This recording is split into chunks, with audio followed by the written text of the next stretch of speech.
partiront ou ne partiront pas à la présidentielle? Voilà toute la question que se pose l'opinion à l'endroit des politiques congolais. Après donc la sortie du Parti congolais du travail, en réponse au ton d'avis de l'opposition congolaise, qui en général appelle au report, plus précisément le parti UPADES et à la transition, le Parti congolais du travail donc avait communiqué là-dessus. Et pour alimenter ce débat, pour apporter plus de lumière sur la question, puisque les points de vue politiques sont déjà connus, sont mis sur la table, j'ai reçu sur ce plateau M. Sidoine Romaric Moukoukou. Il est porte-parole du parti UPADES. Bonjour M. Moukoukou. Merci beaucoup, mais je voulais rectifier, ce n'est pas le porte-parole, plutôt le chargé à la communication. Ah, le chargé à la communication. Autant pour moi, en tout cas. Et à ma droite, juste à côté de moi, M. Sidoine Giscard Madoulou. Il est président de la jeunesse de l'UPADES, autrement appelé la JUPADES. La JUPADES. JUPADES. Je voulais dire la jeunesse de l'UPADES. Voilà. Christian n'est plus à présenter en tout cas. Dernièrement, on a fait le plateau. Bon, il était question, comme promis, aux téléspectateurs que l'on revienne. Malheureusement, certains ne sont pas là, vu leurs occupations. En tout cas, merci d'être là, Christian Bouanga, dans le but d'éclairer l'opinion. C'est moi qui vous remercie, monsieur Kilas. Merci beaucoup. Bonjour et bonsoir partout où vous nous suivez, que vous soyez à Brazzaville ou à l'Hexagone. En tout cas, bonne santé à vous tous et continuez à nous suivre, surtout à nous soutenir à travers cette émission Mag le Bazar. Première question, vous avez suivi toutes les communications. Aujourd'hui, je peux me dire que la parenthèse est fermée, mais ça suscite beaucoup d'interrogations au niveau de l'opinion. Et après que le PCT ait parlé, après que l'UPADES ait parlé, alors que pensent les politiques? Et surtout, l'UPADES qui appelle au report. Voilà. Alors, aujourd'hui, on veut réellement savoir si le Congo ira à l'élection ou pas. On commence par là. Je suis avec M. Giscard Madoulou. Merci beaucoup, monsieur le journaliste. D'abord, il faut commencer par corriger les choses. Quand nous parlons de l'élection présidentielle, du report, du coup, il y a une fixation. Le report n'est que l'une des conséquences de ce que nous avons constaté en amont. Qu'est-ce que nous avons constaté en amont? C'est la sempiternelle question de la gouvernance électorale au Congo. Vous savez, très rapidement, je vais vous rappeler qu'en 1997, il y a eu des événements dans ce pays. Un coup fatal avait été porté à la démocratie. Et donc, les acquis historiques de la conférence nationale souveraine, avec pour avantage l'organisation consensuelle des élections, avaient été balayés. Et à partir de 2002, il y a eu une sorte de système confus, syncrétique d'organisation des élections. Donc, on a retiré à un organe indépendant le pouvoir d'accomplir tous les actes préélectoraux et électoraux pour aboutir à une gestion partagée de ces questions entre un organe qui a un statut ambigu, appelé d'abord CONEL, aujourd'hui Commission électorale entre guillemets indépendante, et le gouvernement.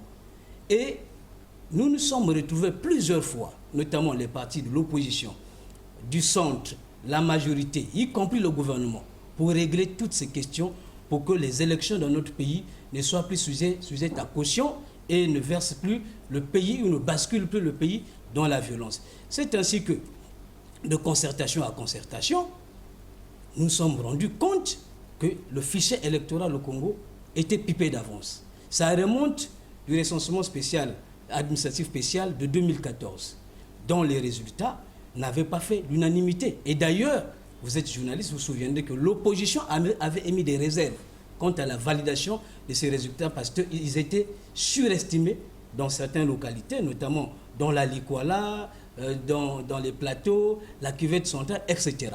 Et même le gouvernement, il y a eu une rencontre en 2014, prélude aux élections locales, le gouvernement avait reconnu que beaucoup de choses avaient dysfonctionné dans le cadre de ce recensement. Mais promesse avait été aussi donnée que ces incorrections seraient expurgées, il y aurait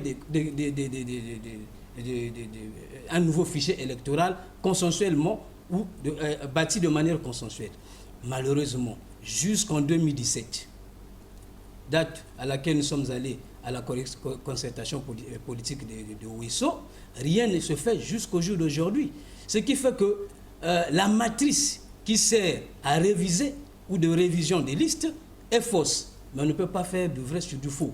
Voilà pourquoi nous avons dit, tenons compte de tout ce qui s'était dit de manière consensuelle, des engagements pris par les uns et par les autres, y compris le gouvernement, il était temps que les hommes politiques s'asseyent pour revoir cette question du fichier. Alors, M. Bouanga, vous avez suivi son développement, il apporte là une lumière sur cet avis de l'opposition qui est interprété par là. Certains s'étonnent même du fait que ce soit le chef de file de l'opposition qui puisse appeler donc au non-départ à la présidentielle. Tel est son argumentaire. Comment vous l'analysez? Le reproche essentiel évoqué par M. Sidouane, patron de la JUP-ADS, est le caractère imparfait du fichier électoral. Si ce fichier électoral est conçu par des humains, je ne connais aucune œuvre humaine qui soit parfaite. Ce que je retiens, c'est que si tout ce développement conduit à justifier l'idée d'une demande de report des élections, cela ne tient en aucune circonstance, simplement parce que les délais, n'est-ce pas, électoraux sont prescrits par la Constitution. Donc aucune proposition ne peut être faite qui aura pour conséquence définitive de porter des coups de poutoir à la Constitution. Parce que la Constitution est la loi fondamentale. La Constitution a été modifiée par les mécanismes que l'on connaît, le référendum en 2015. Si modification de Constitution il doit y avoir en vue d'accéder au désidérata de l'UPADS, cela devrait se faire par référendum. J'insiste encore sur le fait de dire que l'on ne peut pas penser à quelques solutions qui iraient à l'encontre, n'est-ce pas, du socle même de notre République qu'est la Constitution. Alors, M. Sidouane, vous dites quelque chose là-dessus. Merci beaucoup, M. Kilas. Bon, justement, il faut, comme l'a dit mon collègue de gauche, il faut d'abord repréciser les choses. Il ne s'agit pas du report pour le report, comme il a dit. C'est un problème dès l'élection présidentielle. Sa tenue ou non, tel que vous l'avez intitulé, partiront ou pas à l'élection présidentielle. Donc le problème que l'UPADS pose n'est pas lié à l'élection présidentielle en tant que telle. Le problème que l'UPADS pose n'est pas lié à la modification, comme le juriste l'a dit, de la Constitution. Je vais revenir là-dessus. Le problème que nous posons, c'est l'organisation de façon crédible, de façon normale, de façon logique des élections. Et il a donné un certain nombre de détails. Mais sur ce qu'il a dit, non, nous n'allons pas violer la Constitution simplement parce que nous avons décrié un mauvais dysfonctionnement lié à la gouvernance électorale. Mais je voulais rappeler, si vous me le permettez, allez-y. Dans ces pays, tout s'est fait par le biais ou grâce à la volonté de l'homme politique. Tout ce que nous faisons. À propos de la fameuse Constitution, il ne s'agit même pas de la modification. Je vous rappelle qu'en 2002, il y a eu une élection. En même temps, il y a eu l'élection des députés, des sénateurs, des conseillers. Nous sommes arrivés en 2007. Il devrait y avoir l'élection des conseillers, selon la Constitution, celle de 2002 à l'époque. Malheureusement, je vous rafraîchis la mémoire, nous sommes passés de 2012 jusqu'à 2014. Il n'y avait jamais eu les élections locales. C'est la volonté de l'homme politique qui n'a pas voulu qu'il y ait élection en 2014. Moi, j'étais à la connaître à l'époque. Ça, c'est un fait. Un autre fait, en 2012, année au cours de laquelle il y aura à avoir les élections législatives dans ce pays, nous respectons là les délais constitutionnels, puisque le mandat des députés, c'est 5 ans. Malheureusement, 3 circonscriptions électorales, à Wenze, à Talangaï, les 3 députés, à l'époque, vous permettez, il s'agissait de l'ancien, le secrétaire général du PCT sortant. Parmi les 3 élus, c'est la volonté de l'homme politique. Nulle part on a dit qu'on a violé la Constitution. Ce n'est pas tout. Les élections de 2014, pour lesquelles il y a eu des élections des sénateurs et puis les élections des conseillers, ils n'ont pas tenu de mandat. Ça, vous me direz que parce que, y compris le peuple, vous me direz parce que le peuple a changé de constitution. Je veux bien. Mais les dernières élections législatives, il n'y a jamais eu élection dans le pôle. Dieu seul le sait si l'actuel président de l'Assemblée, l'honorable président Mvouba, a été réélu. Il y a eu élection dans le pôle, ce n'est que Mindoli, plutôt Kikala, district. Et ça, comment vous l'appelez? Est-ce qu'on a violé la Constitution? Je pense que c'est un problème de volonté politique. Et c'est l'homme politique qui est au cœur. Ce que nous proposons, mais justement, mais c'est à l'issue d'un dialogue consensuel. Les gens vont s'asseoir, les gens vont discuter, on va nous présenter le chronogramme des élections.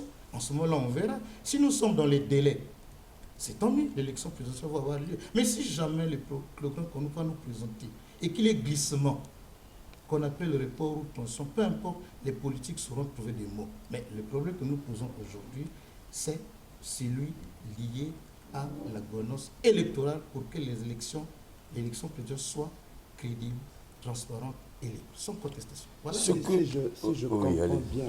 je comprends bien ce que M. Romaric vient de dire, c'est que les précédents, entre guillemets, négatifs, devaient servir aujourd'hui de référence. C'est le cas de le dire. Je suis surpris que M. Romaric, dans son développement, ne tienne pas compte de cette théorie du droit administratif, du droit public, qui est patente, celle des circonstances exceptionnelles. Je suis surpris que vous appeliez aujourd'hui faute le fait que des élections n'aient pas été organisées dans le pool dans les circonstances que vous connaissez. Je suis convaincu que si votre épouse avait été désignée chef d'un bureau de vote dans le pool, vous lui aurez demandé de ne pas vous y rendre, pour les raisons que vous connaissez.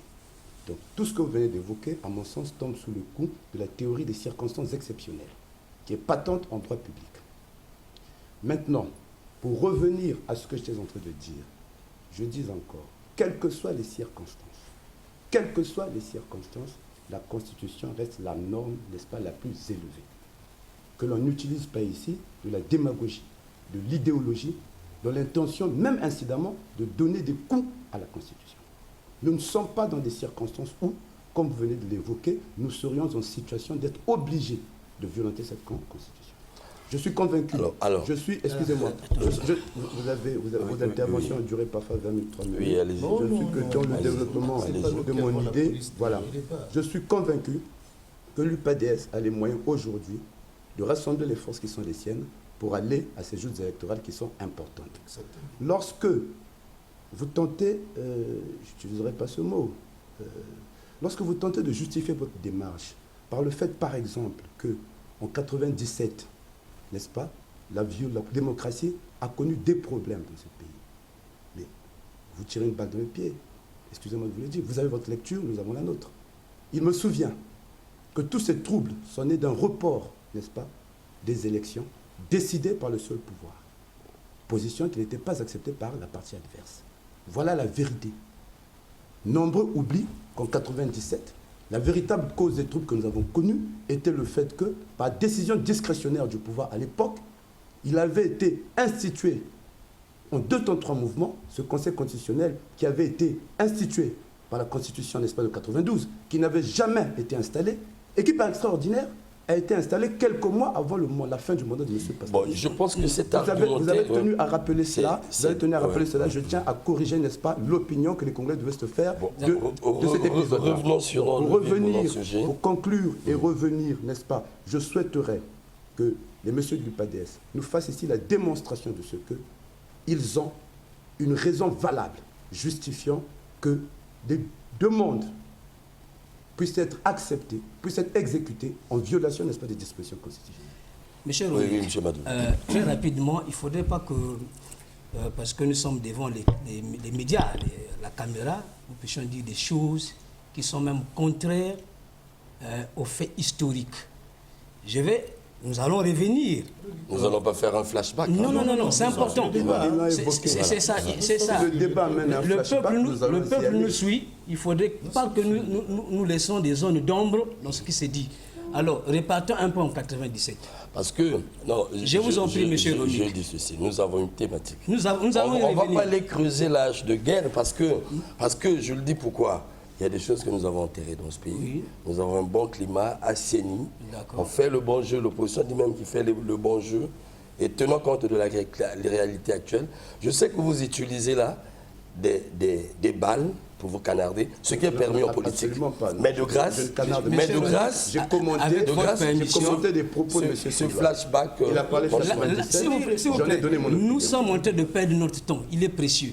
J'ai dit, on va pas remuer le couteau dans la plaie. Hein? Mais il est important que la vérité soit dite. Lorsqu'il dit que le pouvoir avait de manière discrétionnaire décidé du report des élections, mais c'est faux. Je ne sais pas s'il était à Brazzaville. L'élection présidentielle le premier tour de cette élection avait été convoqué pour le 27 juillet 1997. Et avant, le 31 mai 1997, il y a eu une rencontre des hommes politiques placés sous l'autorité de Federico Mayor. À l'époque, ils ont signé ce qu'on appelait par l'engagement solennel. Ouais. Et c'est même dans cet engagement solennel que l'opposant, Sassou, aujourd'hui président de la République, avec tous les respects qu'on lui doit, exige la poursuite de la mise en place des institutions constitutionnelles. Donc ils ne viennent pas dire, confirmer ici ce qui est faux. C'est la lecture à lui qui est fausse. Maintenant, je vais revenir. Nous allons revenir sur l'essentiel. La prolongation du mandat du chef d'État de l'époque. Il y a eu. Vous avez parlé, je n'ai pas porté entorse à vos propos. Vous me laissez le temps de m'expliquer. Maintenant, revenons à ce qui est essentiel. Revenons à ce qui est essentiel, c'est-à-dire le but de notre présence ici. Pourquoi il y a parmi les conséquences de l'impréparation de l'organisation des élections, ce report dont on parle aujourd'hui, interprété de diverses manières. J'ai encore une question à vous ajouter dans ce sens. Oui. Alors, en fait, vous écoutez l'opinion. Oui. C'est la raison d'être de notre plateau. Oui. Nous, journalistes, nous avons pris le temps de chauffer, en tout cas, je me permets de le dire, le chef de file de l'opposition, pour avoir de la lumière. Et lorsqu'il a déclaré, ça a scandalisé. Pourquoi? C'est un opposant, pas le moindre. Oui. C'est un grand calibre. Deuxièmement, il y a des Congolais qui croient en lui, en tant que chef, non seulement de file de l'opposition, mais chef d'un parti, pas le moindre. Un ancien parti au pouvoir. Donc, il a un bouclier humain, ce monsieur. Et c'est encore lui qui nous présente le bilan, à l'entendre, chaotique de la gestion du gouvernement, pourquoi pas de l'actuel chef de l'État, qui est son opposant naturel. Mais lorsqu'il a eu à présenter, après avoir présenté un bilan négatif de la gestion de son adversaire, mais qu'est-ce qu'un politique devait faire par principe? C'est naturellement viser la magistrature suprême, avoir encore beaucoup de tonus pour viser l'élection présidentielle, parce qu'en face de lui, il y a quelqu'un qui a fait échec. Mais curieusement, étonnamment, c'est lui qui appelle le report de l'élection et à la transition. C'est là le problème. D'accord. Mais j'avais encore la parole. Vous avez la parole.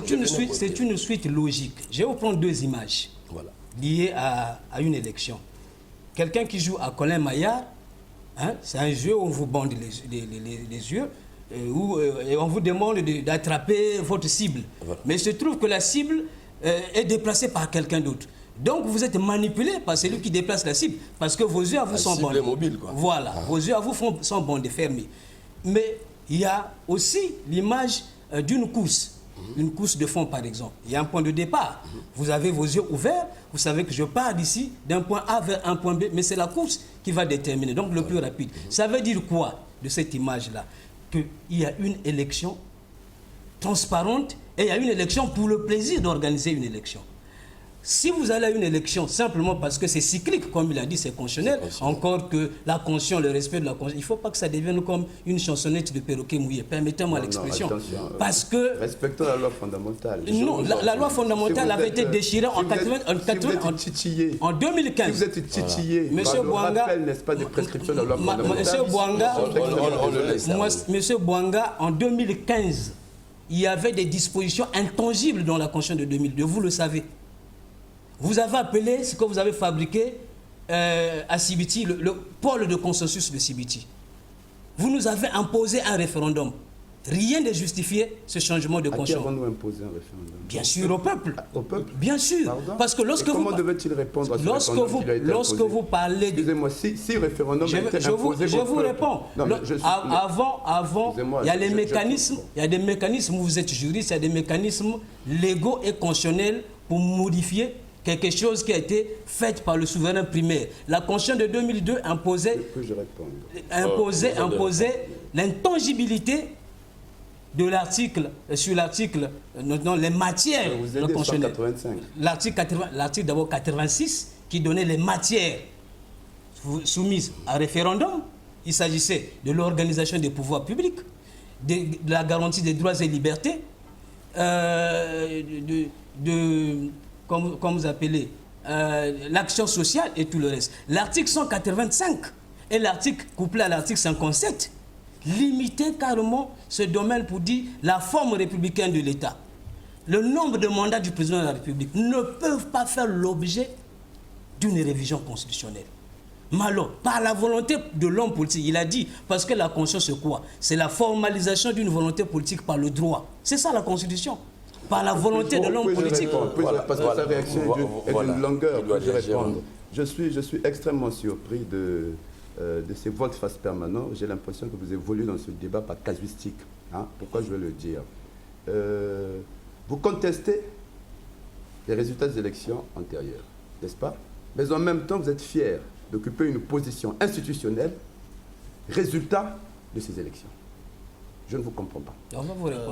Excusez-moi, je ne vous comprends pas. Vous reconnaissez que le peuple a été convoqué par référendum. Mais vous parlez d'un peuple à qui on a imposé un référendum. Non. Il est prévu un référendum. Le référendum, les citoyens électeurs doivent venir voter. Et de ce vote est découlé un résultat qui est l'expression de la volonté du peuple. Si vous avez une autre lecture, cela relève, excusez-moi de vous le dire, de vos fantasmes. Parce que ce référendum a connu un oui. Voilà. Maintenant, si vous voulez un débat d'école sur les questions de droit, excusez-moi, je soumets à votre appréciation. Je soumets à votre appréciation l'idée que vous faites de la notion de souveraineté. Souveraineté, c'est-à-dire pouvoir au-dessus de tout pouvoir. Et cette souveraineté appartient au peuple. C'est dans ces conditions, constatant, n'est-ce pas, une certaine crise qui était en gestation, que les pouvoirs, normal, parce qu'ils ont la direction, n'est-ce pas, de l'État, ont estimé que le souverain devait être convoqué pour trancher cette question fondamentale. Et c'est ce qui a été fait. Je vous en prie. Tel est mon raisonnement. Si cela vous fait rire, je serais heureux d'entendre un argument contraire. Mais bien sûr, parce que ça me fait tellement rire. Ça me fait tellement rire. Je vous en prie, ayons le souci. Je comprends, vous êtes des intellectuels, là. Vous connaissez le débat intellectuel. Et surtout quand on va revenir sur les social. Non, on revient sur les sociales, je ne sais pas. Monsieur Sidouane, franchement. Puisque tout ceci s'assoit. Moi, bon, bref, je vais laisser. Je ne reviens pas sur un débat aussi classique, hein, révolu sur la Constitution. Ce n'est pas moi qui l'ai rappelé en tout cas. Les lois s'imposent à tous. Même la Constitution des États-Unis s'impose à tout le monde, depuis des siècles et des siècles. Donc, celle de 2015, qu'elle soit votée par moi qui je suis, ou par quelqu'un d'autre, elle s'impose à tous, parce qu'elle a fait état au statut du chef de l'opposition qui pense que peut-être, bon, nous, c'est derrière ce statut qu'on va se cacher. Mais je reviens à notre débat, le thème du jour. Non, on ne l'a jamais assez dit. Le report auquel on a fait allusion, quelqu'un l'a dit ici, n'est autre que la conséquence de la mauvaise préparation des élections. Je l'ai dit ici, et je le répète, loin de penser que l'UPADES est en train de, comme quelqu'un l'a dit ici, on n'a jamais violé les constitutions. celle de 92, il y a eu un acte fondamental qui a remplacé cette constitution. Et justement, je vais en venir. Je vous ai signalé un certain nombre de faits ici, qui émanent ou qui découlent de la volonté de l'homme politique. Je vous ai donné des cas de figure. La preuve, l'actuel président de l'Assemblée, il siège. Il n'a jamais été réélu. Voilà un fait réel. Je vous ai donné des cas de figure sur les députés de ONG de Talanga. Il y en avait 3 à l'époque. Voilà la volonté de l'homme politique. On n'a jamais violé la Constitution. Évidemment, c'est la même loi fondamentale. Ce sont les mêmes textes et lois en vigueur. Une façon de Maintenant, dire. je viens. Mais nous ne répéterons pas deux fois un argument. Donc, Il y a une des façon- débattus en Mais j'en bref. viens, parce que... Bon, donc vous permettez que nous sauf si puissions... ça a été un peu... On doit faire évoluer mauvais- le débat. Oui, mais j'en Vous viens. souhaitez que nous puissions Voilà. caracoler Donc, autour d'une la question conséquence apparemment réglée. Il y a de aucun la problème, on va y mauvaise revenir. organisation de l'élection présidentielle. Donc, une façon de dire que Maintenant, non, je n'ai pas fini. Nous avons posé un problème réel. C'est une proposition que nous avons soumise à l'opinion, à la classe politique, à toutes les forces vives. On ne s'est pas adressé aux individualités. Il s'agit du problème de la gouvernance électorale. À Ouesso, il a été décidé qu'à la prochaine élection, la prochaine c'est celle qui arrive, celle la qui arrive, présidentielle, hein. il y aura la biométrie. Il faut qu'on distribue des cartes d'électeurs pour éviter des votes multiples. Moi, je suis à la fois inscrit ici, à la fois là-bas, à la fois plus loin. Il faut arrêter avec ces choses-là. C'est pourquoi, mais c'est la volonté de l'homme politique qui en a décidé ainsi. Aujourd'hui, nous sommes prêts. Il y a qui pense que l'UPADES n'est pas prêt à aller à l'élection. Vous Oui, êtes prêt à aller nous sommes prêts. l'élection. À une seule condition, sommes à une heureux. seule condition, que l'élection présidentielle soit celle comme les 92. Les règles de jeu Voilà. de cette Et donc, respectée, c'est pour ça. que celui qui gagne, gagne et qu'il soit félicité comme on a fait parce qu'ils sont en 92. Aujourd'hui, il a parlé du fichier électoral qui est mauvais. Oui, il faut faire les recensements, il faut faire la biométrie, il faut faire du recensement général, doit découler le fichier, le corps électoral. Mais tout ceci, si le gouvernement, si M. Boanga en face de nous était un agent du ministère de l'Intérieur, il allait nous dire, voici le chronogramme des activités liées à l'organisation. Nous sommes à 12 mois. Et si nous pensons qu'on est prêt et que nous le fassons ici et maintenant, il n'y a pas de problème. Je dis que nous avons dit cela parce qu'au préalable, ça sera le résultat d'un dialogue consensuel. C'est pourquoi j'ai dit c'est la volonté de l'homme politique. Il n'y a pas de violation des consensus. Volonté de l'homme politique. Permettez que Allez-y, je bon. réagisse de nouveau. Je dis, nous sommes apparemment en train de caracoler autour d'un fait que je pense avoir été dépassé, n'est-ce pas, par les échanges que nous avons déjà eus. Hein? Heureux que M. Romaric nous rappelle que nous avons eu d'excellentes élections en 92, n'est-ce pas? Heureux qu'il souhaite que les élections à venir, n'est-ce pas, puissent se passer dans les mêmes conditions que celles de 92. Mais je ferai observer à M. Romaric qu'en 92, il n'y avait pas de biométrie. Donc la biométrie n'est pas la condition de la qualité d'une élection. Vous ne voulez pas qu'on applique Permettez. Laissez-le évoluer. N'est-ce pas? Il a été décidé quelque chose à Ouesso, de très bonne foi. Il y a eu un consensus de très bonne foi, naturellement. Mais vous savez, naturellement, qu'il y a le problème des moyens. Permettez, je ne suis pas, excusez-moi, vous avez très bien fait de me titiller en demandant si j'étais un agent du ministère de l'Intérieur. Non, je suis citoyen congolais, j'appartiens à plusieurs associations et autres, mais j'interviens sur ce débat en tant que juriste. en tant que juriste, en tant que citoyen congolais. Je Observateur donne ma aussi, position, oui, je donne ma position parce que justement, les interactions politiques, moi, me font dire que le pays est en train d'être conduit, n'est-ce pas, vers des dérives que l'on pourrait s'éviter. Et je donne mon point de vue, n'est-ce pas? Si promesse de biométrie il y a eu, si par extraordinaire, encore que nous ne sommes pas encore aux élections, n'est-ce pas, ces mécanismes-là ne sont pas mis en place, cela ne devrait en aucune circonstance justifier que pour ces raisons-là, n'est-ce pas, la Constitution soit violée et que les délais électoraux prescrits par la Constitution soient dépassés. Je répète encore, je vous prends au mot. Vous avez vous-même tantôt donné caution à ces élections. Parce que si vous n'avez pas donné caution à ces élections, le patron de l'UPADES n'occuperait pas, n'est-ce pas, une fonction institutionnelle qui découle d'un calcul des résultats de ces élections.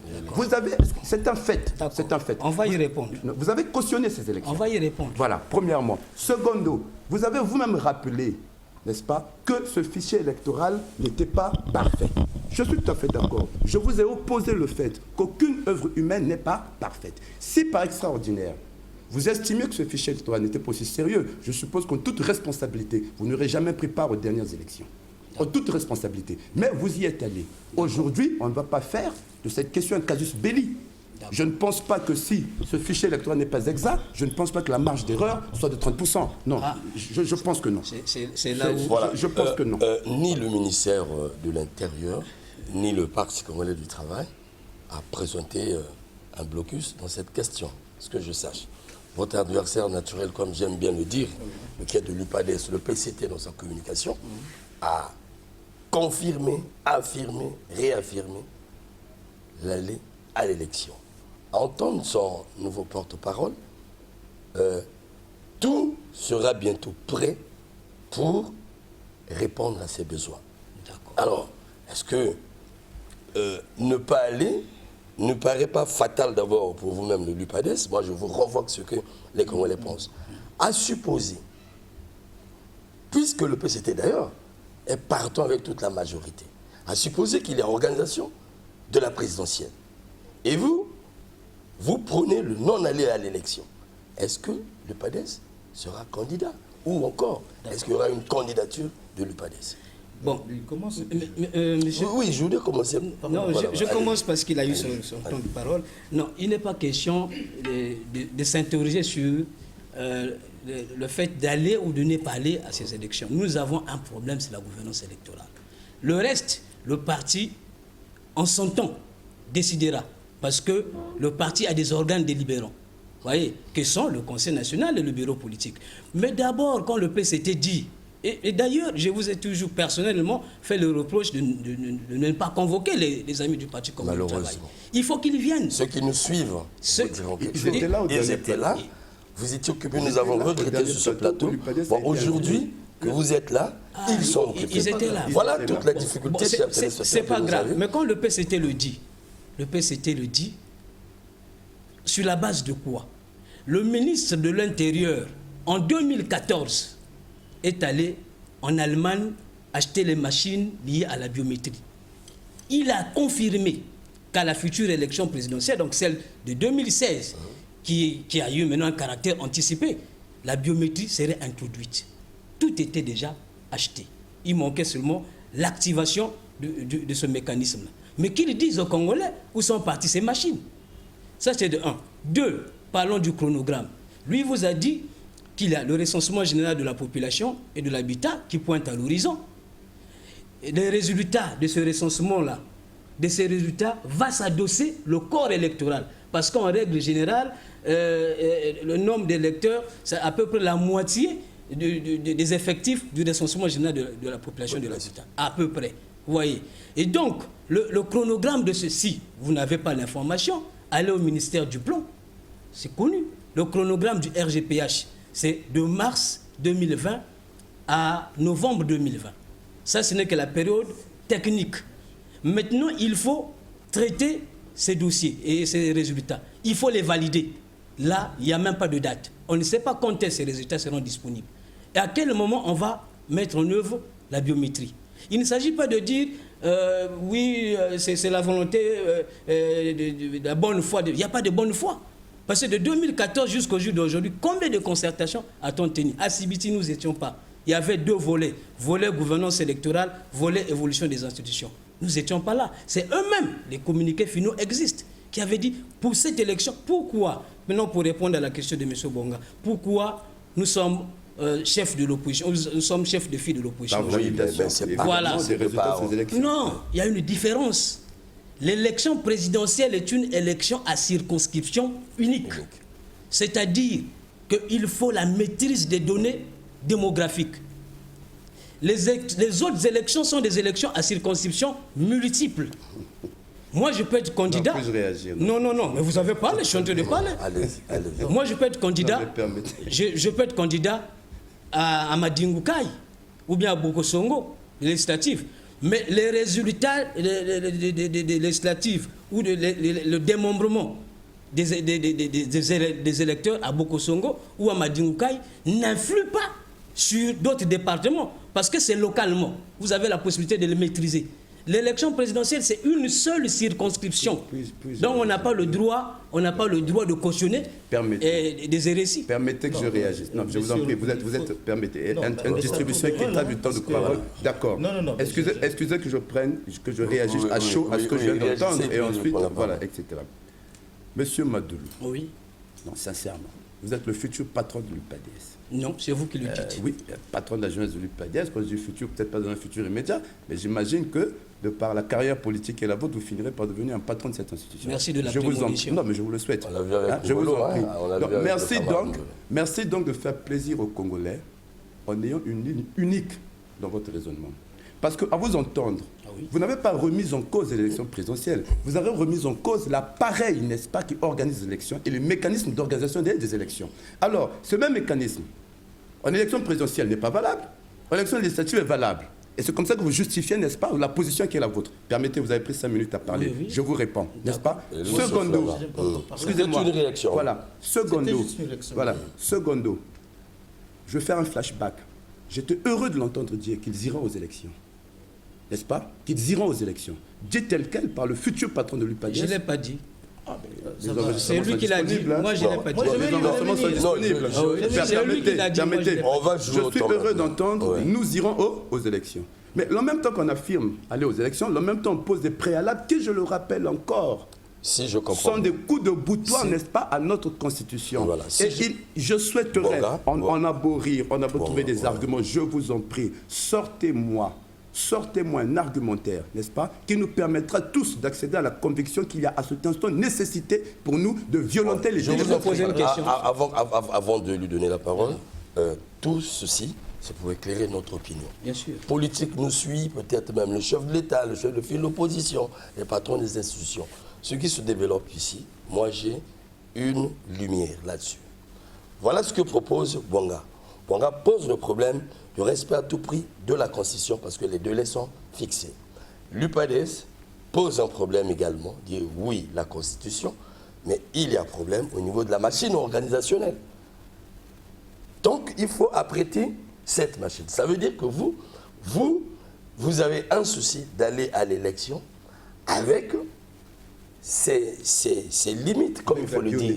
Voilà, la biométrie, ainsi de suite, moi j'appelle ça. Il n'y a pas que ça. Voilà. C'est toute la gouvernance électorale. Voilà, toute la gouvernance électorale. Donc, d'où le journaliste pose la question de savoir d'où vous avez vu cette problématique. Partiront ou pas?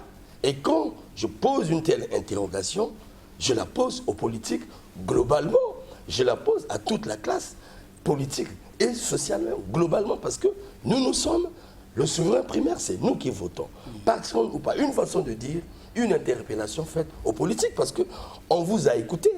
Nous avons écouté toute l'opposition et nous avons écouté jalousement le chef de file et plutôt le porte-parole du PCT, parce que c'est là qu'il y avait la réponse. Mais la réponse dit, ils iront. Nous avons creusé ça ici. Alors, au-delà de tout ça, comment régler cette question? Il y a l'imbroglio là.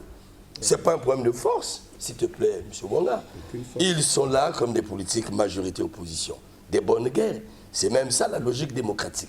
Mais c'est encore ces deux-là qui doivent emmener la locomotive Congo à bon port à la présidentielle. Mais je constate qu'il y a encore de l'imbroglio, je me permets de le dire. Et cela se démontre ici. Cela se démontre. Nous avons deux tendances. Alors, vous qui êtes là, quelles sont les possibilités présentement, si on peut faire un dépassement par notre capacité de réflexion, quelles sont les possibilités qu'on peut donner au Congo, ou le politique peut donner au Congo, pour emmener le Congo à bon port? Bien, moi oui, monsieur. Parce que vous accordez plus. Excusez-moi. Non, monsieur Okilas, je crois que nous sommes en train de parler de l'élection présidentielle à venir. Que ce soit dans 12 mois, que ce soit dans 13 mois, peu importe, l'élection se tiendra. Nous irons aux élections puisque le président de la République, son mandat prendra fin. Nous irons à l'élection si d'ici mars, le problème, la question de la gouvernance électorale est réglée, alors de façon crédible, normale. Nous avons appelé les principaux faits. Si aujourd'hui, le gouvernement en charge, ou le ministre, le directeur en charge des élections, nous présente un chronogramme. On commence le recensement général demain. Voici la période de 3 jours. Après, on fait la biométrie, 2-3 jours. Après, on fait ceci, 2-3 jours. On présente les cartes, on distribue les cartes, 2-3, ainsi de suite. Voici le chronogramme dans 12 mois. Les gens peuvent aller à l'élection. Là n'est pas le problème. Mais si par extraordinaire, on n'a pas pu régler toutes ces opérations préélectorales, que fera la classe politique ou que feront les forces vives? Nous, je vais vous rappeler une chose. Voilà Oui, je vais vous rappeler, je n'ai pas fini, c'est moi qui ai la parole. Oui, je vais vous rappeler une chose. J'étais dans la soif. Nous sommes en 1994. Non, 1914. 100 ans les velléités, 100 ans venir les velléités du pouvoir de changer la constitution parce que le peuple est à la fin de son mandat. Nous avons mené une campagne intitulée « Touche pas à ma constitution ». Une année plus tard, il a dit, la loi fondamentale a été violée. Mon collègue a dit, on nous a imposé. J'ai dit modifié, pas violé. Attendez. On parle 95. Allons-y, développer. Nous sommes en 1915, c'est pas 95. 2015. Oui, ça a été changé. Développer, ouais. Modifié. Alors, par voie référendaire. C'est la volonté de l'homme politique. Ce n'est pas l'UPADES. Oui, vous l'avez dit. Et donc, ici aussi, nous sommes dans ce cas de figure. Si, dans 12 mois, toutes ces opérations préélectorales ne sont pas réalisées, finalisées, bonnement, utilement, nous serons, lui qui parle de la crise, j'avais chuté, il a lâché le mot. Mais voilà la crise déjà.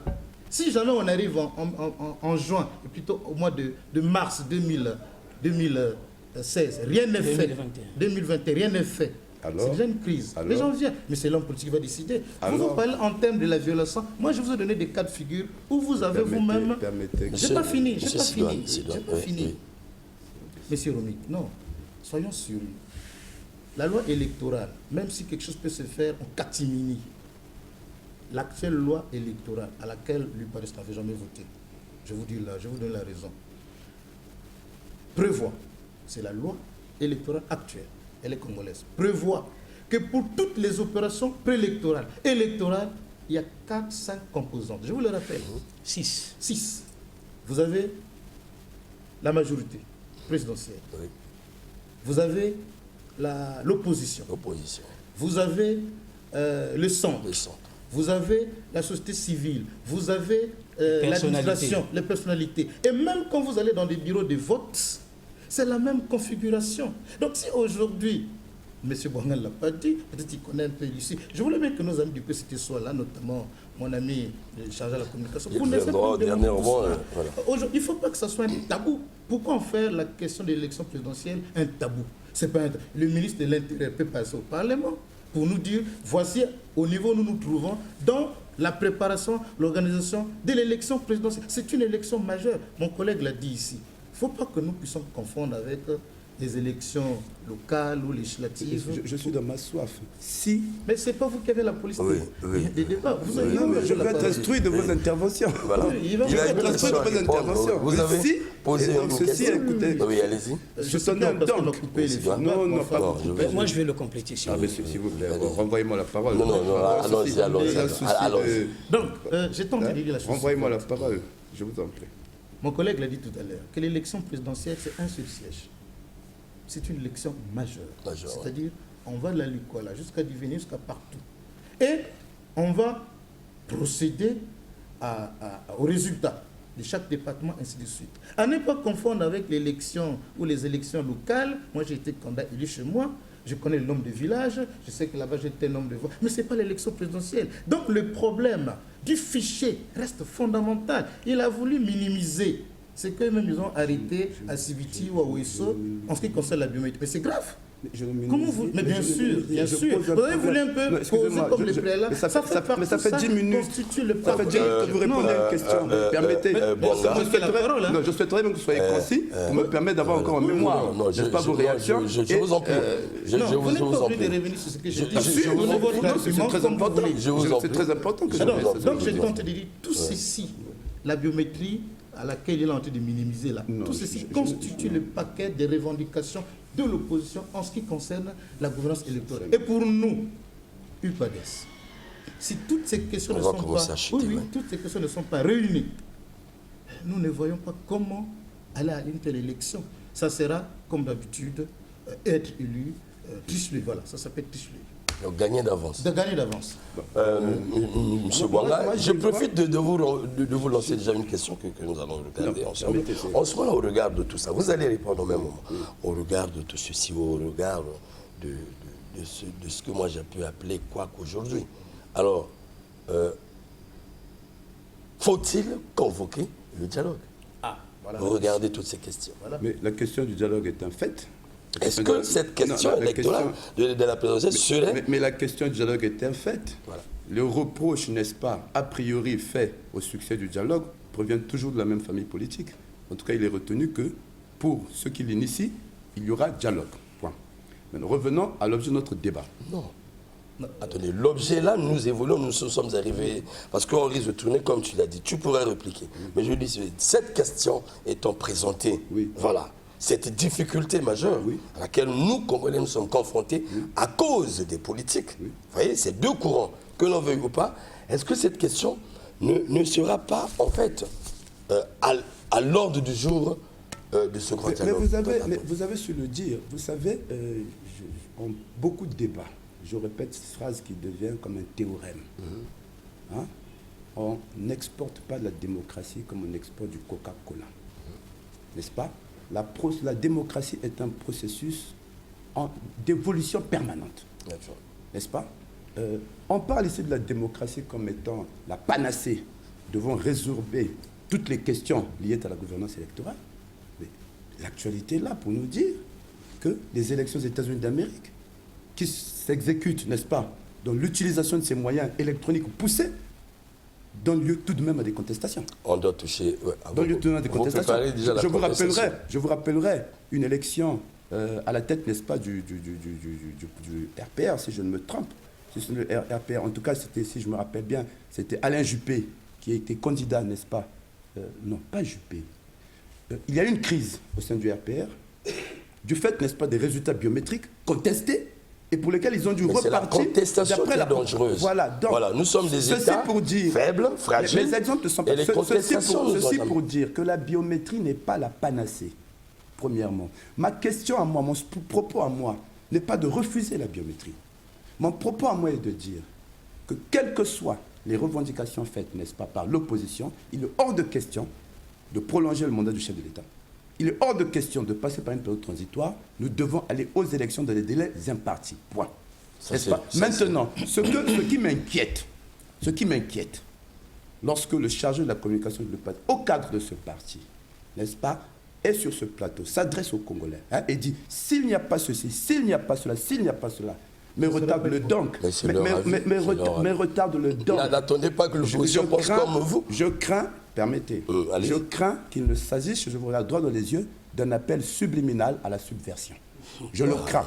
Non. C'est mon point de vue. Mais vous n'avez pas permettez, mais je continue. Vous me faites dire vous avez parlé pendant 10 minutes. Excusez-moi. Accordez-moi le même temps de parole. Accordez-moi le même temps de parole. Je dis je crains. C'est l'interprétation que je fais de votre propos. Une fausse interprétation, malheureusement. Je l'assume. Je vous le dis en face de vous. N'est-ce pas? Ne rentrons pas dans ça. On a que 5 minutes là. Le problème, n'est-ce pas? Le problème, c'est que s'il n'y a pas on est à la fin, je répète encore que si vous devez faire des propositions, pour conclure, si vous devez faire des propositions quelconques allant dans le sens de la qualité de la gouvernance en République du Congo, elles sont nécessairement là la bienvenue. Mais si vos propositions vont dans le sens de mécanismes nécessitant la violation de la Constitution, à ce moment-là, à titre individuel, je dis, vous faites fausse route. Oui, monsieur Valou. Très rapidement pour chuter, c'est une question fondamentale, l'élection présidentielle, qui suscite passion et parfois débordement. Respectueusement, nous pensons que le président de la République a les compétences nécessaires pour convoquer un dialogue. Si ils sont allés à Sibiti pour avoir ce qu'ils ont appelé le consensus de Sibiti, là l'élection présidentielle ne fait pas l'unanimité, pourquoi ne pas convoquer ce dialogue pour qu'entre hommes politiques, nous nous regardons en face et que nous trouvions la solution. Donc, il faut convoquer un dialogue pour que nous réglions ces questions en amont avant l'élection présidentielle. Oui, je vais aussi chuter par là.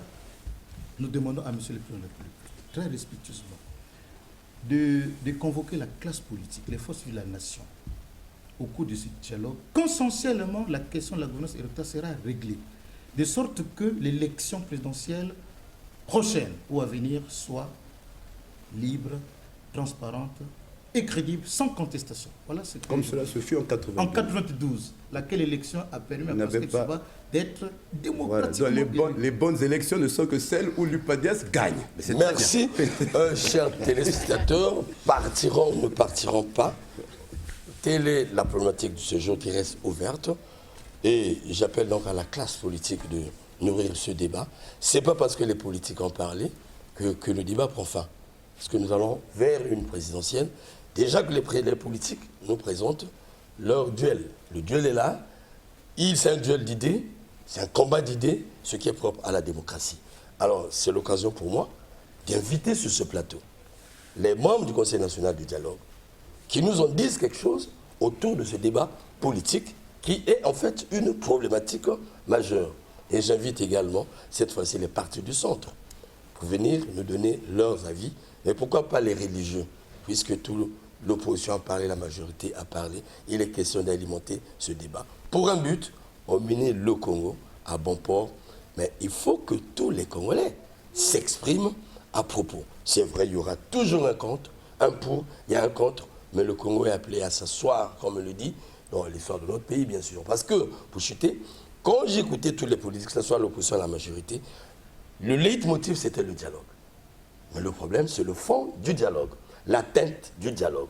La teinture, je veux dire, la couleur de ce dialogue, le contenu. En tout cas, merci de nous avoir suivis. J'avais reçu sur ce plateau, donc, M. Sidoine Romaric Moukoukou. Merci. Il est, vous avez dit? Voilà, chargé de la communication. Il n'aime pas le mot porte-parole, je vous en prie. Alors, j'avais le patron, il n'aime pas aussi ça. Le patron, président de la jeunesse. Voilà, le président de la jeunesse. Il faut l'accepter. Hein. Mais j'ai dit merci pour la prémonition. On a vu comment le camarade Pierre Ngolo a évolué. Il a commencé comme toi, patron de la jeunesse, et puis. Alors, j'étais avec notre juriste quotidien, l'analyste, en tout cas il faut dire analyste politique aussi, hein, observateur de la vie politique nationale. Voilà les hommes qui nous aident à enrichir le débat démocratique. Voilà les gens qui font vivre en fait la culture démocratique. En tout cas, c'est à moi de vous remercier infiniment, c'est à moi de vous remercier. Au revoir chez vous en tout cas. À la prochaine fois. Merci.